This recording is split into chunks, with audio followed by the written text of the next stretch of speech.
Just 1 minute ago, something completely unbelievable was discovered deep in the Montana wilderness, and you need to hear this right now. This broke literally 1 minute ago. Before we get into it, hit that like button, subscribe, and turn on notifications, because what's happening around Tom Oar's old cabin is sending shockwaves through the entire mountain men community. Reports are pouring in about a scene no one saw coming. Tom Oar, the man famous for tanning hides, crafting knives, and living completely off the land, has suddenly become the center of an investigation that feels more like folklore than real life. Officials say it started as a routine safety check after a big storm rolled through the Yaak Valley. But what they found inside his cabin has everyone asking the same question: what has Tom Oar been hiding all these years? At first look, the cabin seemed exactly as it always had, a hand-built log structure weathered by decades of Montana winters.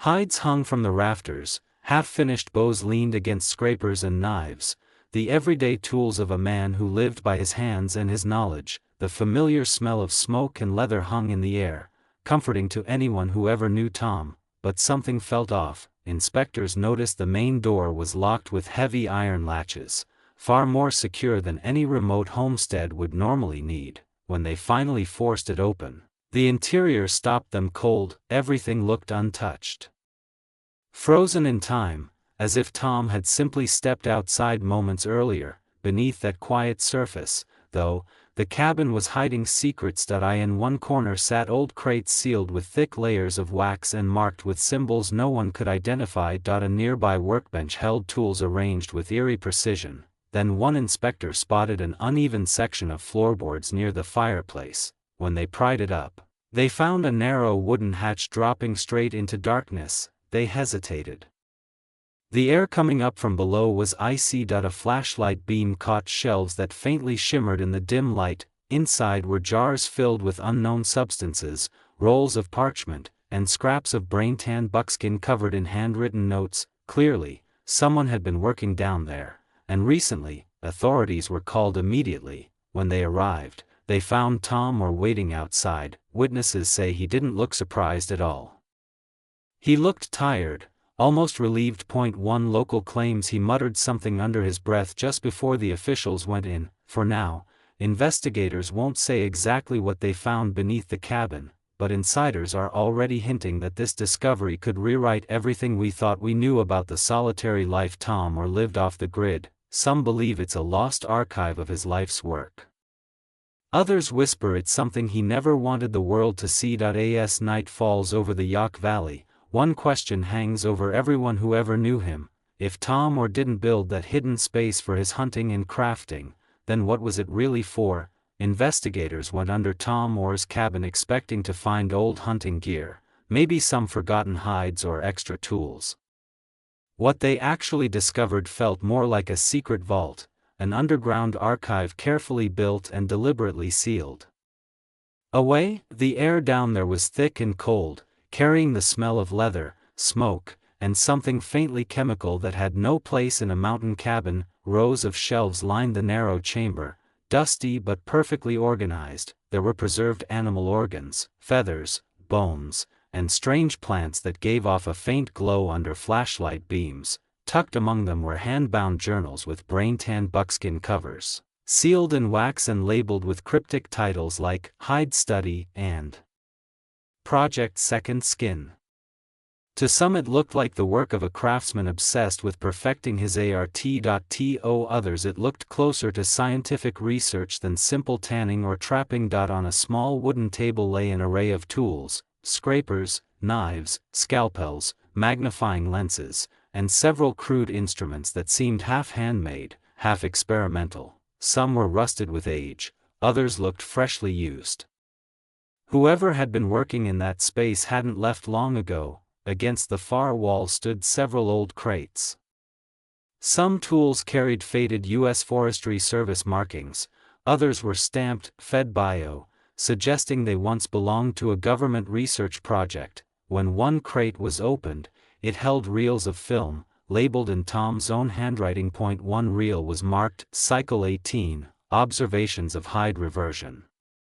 Authorities still won't say what was on those reels, but one insider whispered that what they saw didn't seem possible. Early looks at the journals only made things stranger. They contained diagrams blending animal anatomy with human musculature, notes on resilience, and detailed observations about how skin and sinew react to cold, hunger, and decay. Some pages were signed T.O. and dated as recently as 2020.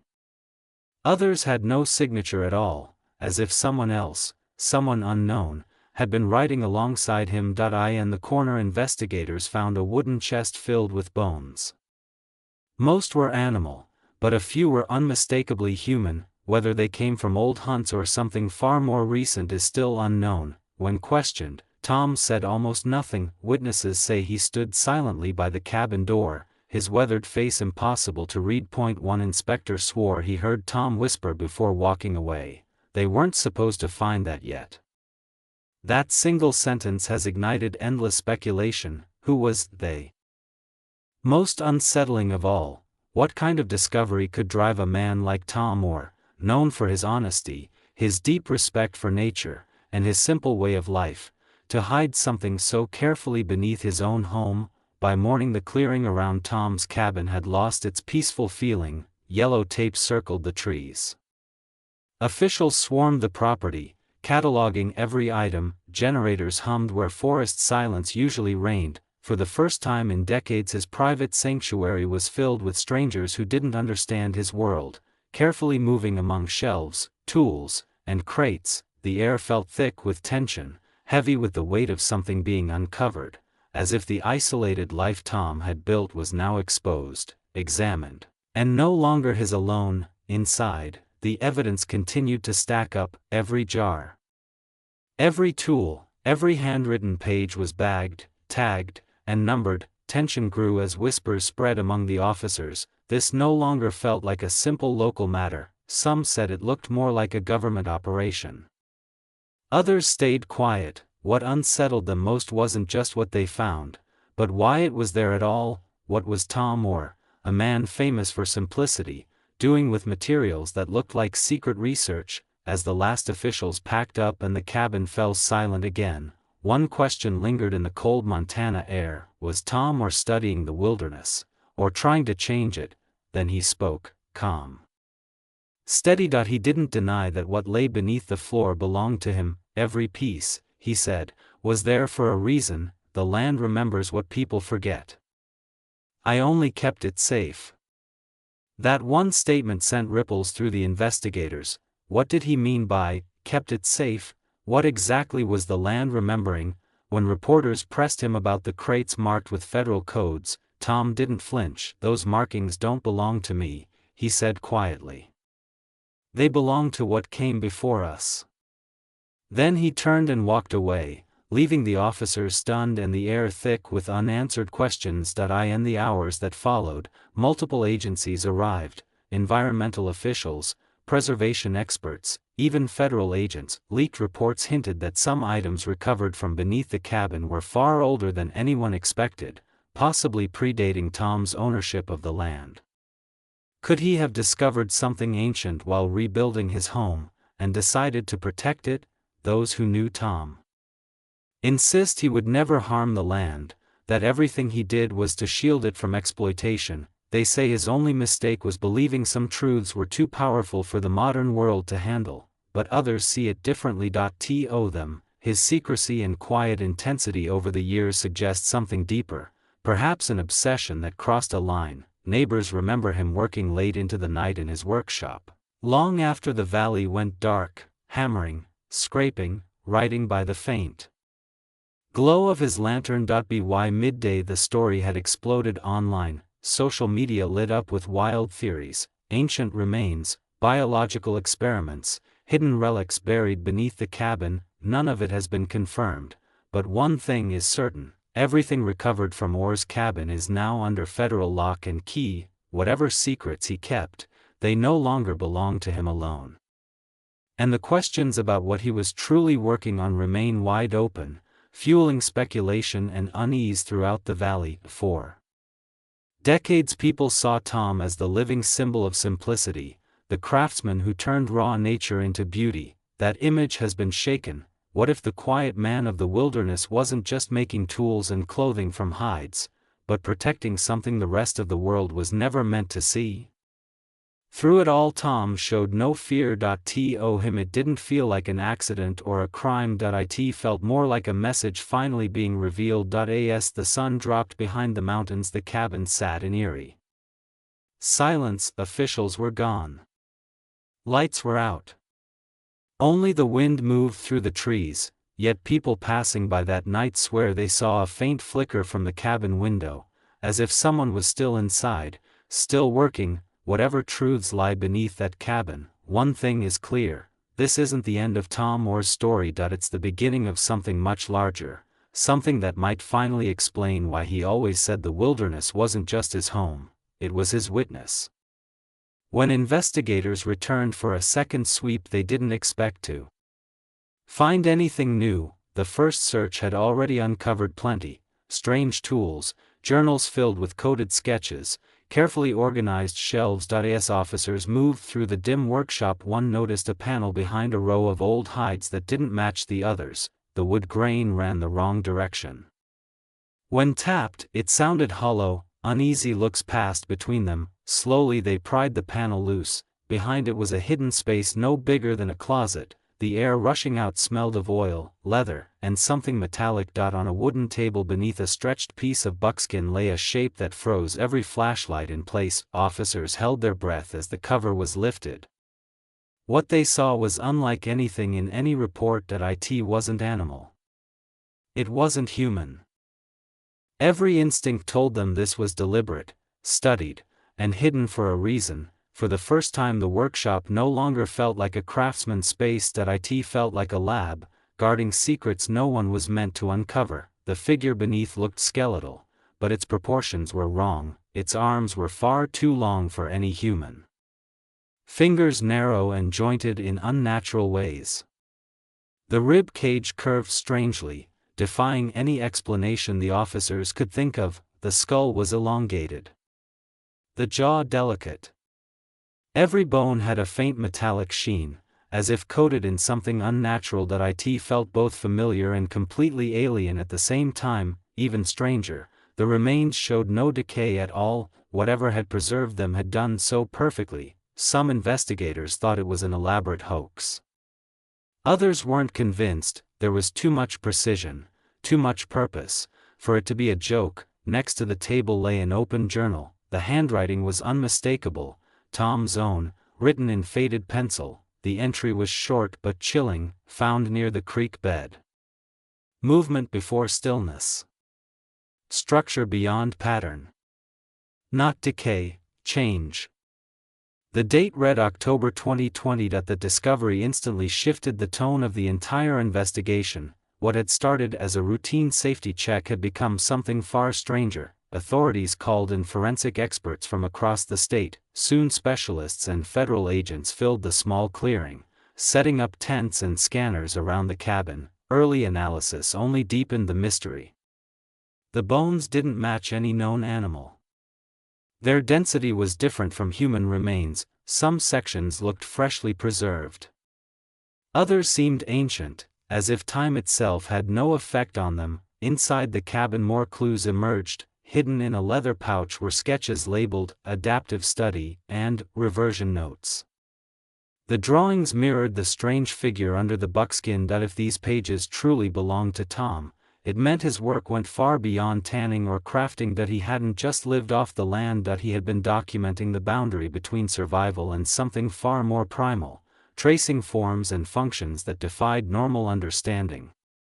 When investigators confronted him again, Tom stayed calm. He didn't deny what they had found. Standing beside the open panel, his face unreadable, Tom reportedly told one officer, "It's not what you think. It's not death. It's the other side of living." The statement stunned everyone. What did he mean by that? Within hours the remains were removed, packed into reinforced containers. Trucks arrived in the early morning darkness to transport them away. No official statements were released, but witnesses said the scene looked less like a local inspection and more like a classified recovery operation. every detail handled with strict precision and urgency. Leaked reports suggested the bones were coated in a chemical unknown to modern preservation techniques. Some mentioned faint energy readings coming from the remains. None of it was ever confirmed, but by the next day the story had gone viral. Social media exploded. Some claimed Tom Oar had uncovered an ancient species hidden in the Montana wilderness. Others insisted it was proof of forgotten government experiments. Conspiracy channels dissected every leaked photo and note, comparing the bones to creatures from folklore and indigenous legends. Everywhere speculation grew, blurring the line between discovery, myth, and something far stranger. Supporters of Tom defended him fiercely, calling him a man of deep respect and understanding. They argued that whatever he found, he was protecting it from a world that would exploit it for profit or fear. Skeptics saw it differently. They pointed to the coded journals, the federal markings on the crates, the unnerving precision of the preservation. Days later, after officials cleared the site, Tom returned alone. He didn't go inside. He simply stood on the porch, staring at the cabin that had once been his life's work. Then he took out a small note, nailed it to the wooden door, and walked away down the dirt path without looking back. When the wind shifted, one of the officers waiting nearby read the message: "Nature doesn't hide the truth. People do. What we bury, the land remembers." That was the last anyone saw of him. Since then the cabin has remained sealed, guarded by a quiet fence and warning signs. Locals say that on still nights strange sounds echo from the woods around it, a low hum like breathing coming from beneath the ground. Whether it's the wind through the valley or something else, no one knows. Officials never released a final report. The remains were moved to an undisclosed location, and all public records related to the investigation were later destroyed. Still the story spreads, through whispers and speculation. Was Tom Oar pushing the boundaries of human endurance, or had he uncovered something no one else was meant to see? The truth remains unknown, leaving only questions. But as the sun sets over the Yaak Valley, that lonely cabin still stands among the trees, silent, sealed, and waiting. And some say if you listen closely you can still hear it, the faint scrape of tools beneath the floor. As if Tom's work never really stopped. Was it a discovery of the natural world, or something beyond it?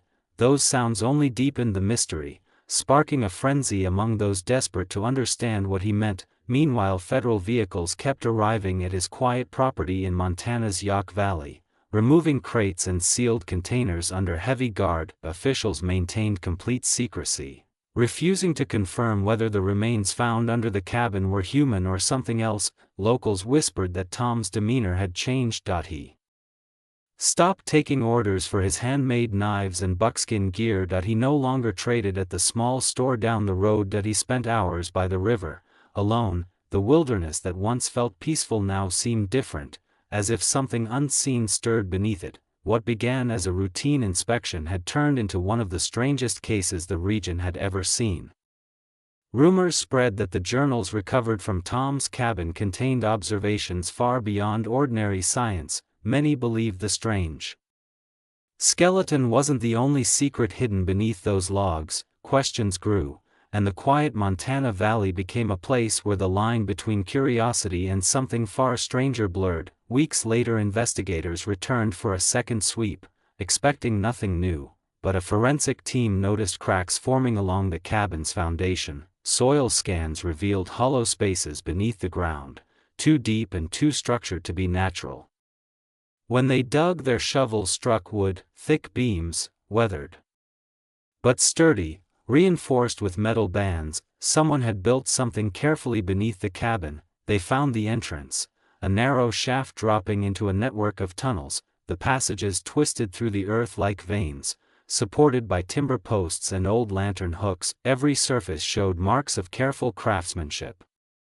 Whoever dug them had done so with precision and purpose. It wasn't random excavation. It was deliberate, planned, and maintained. A hidden world lying quietly beneath the Montana soil. The team crawled deeper. The air was cool and still, carrying the faint scent of soil and something older, preserved. Flashlights traced the tunnel walls, revealing faint carvings, symbols and constellations matching nothing known. One officer brushed away dirt to reveal a line of carved text. After more than 200 feet the tunnel opened into a chamber larger than a cellar. Along one wall stood rows of glass jars, each holding a dark liquid and fragments of something. Some contained bones, some plants.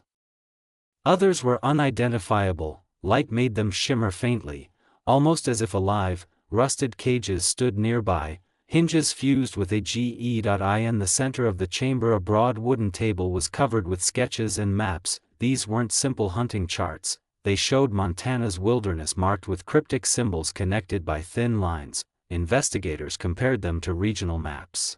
Every point matched isolated areas tied to local legends and unexplained events. The air felt heavier, charged. Every sound echoed unnaturally, as if the tunnels themselves were listening, holding their secrets just out of reach. Near the back wall, buried in a wooden crate, they uncovered a tin box sealed in wax. Inside was a stack of weathered documents. The top page bore a faded stamp. When the team contacted the agency, officials denied any record of it ever existing. Beneath the stamp was something even stranger, a single leather-bound journal, written entirely in Tom Oar's handwriting. The entries were filled with drawings, anatomical sketches blending human and animal features, notes on temperature, hunger, and physical adaptation. Tom wrote about biological harmony, the skin's ability to remember, and balance between man and earth. The writings grew darker with each page,